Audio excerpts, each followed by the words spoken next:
Hey guys, today, let's learn how to use Apple Maps offline on iPhone. So if you guys want to go ahead and use the Apple Maps offline, even if you are not connected with Wi-Fi or your self data, in this video tutorial, I'm gonna teach you guys step by step, just how to basically do this. So please watch this video until the end, to find out how. Alright guys, what we need to do first is to launch the Apple Maps option, and I want you to tap on your profile picture over here, on the search field. Now let's tap on offline maps. As you see, you can actually go ahead and download a new map, and basically use Apple Maps offline. So tap on download new map, and all we need to do from here is to choose a specific location. I want to go ahead and use offline. In this case, I could choose my current location, and then basically just choose a specific radius. That is right here. Basically, the larger you choose, the more file size it will take for it to be downloaded onto your device. So I'm gonna choose this radius right here, and tap on download.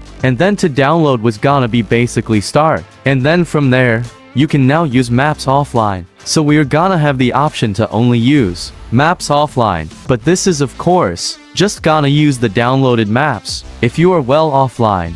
But in this case, if you have downloaded maps right here, even if you are online, you could still view the map. And when you are offline, of course, you could only view the maps that you have downloaded under this action. And that's all for this video guys. Thank you for watching. Please like this video and subscribe as well if you guys learned something, and take care.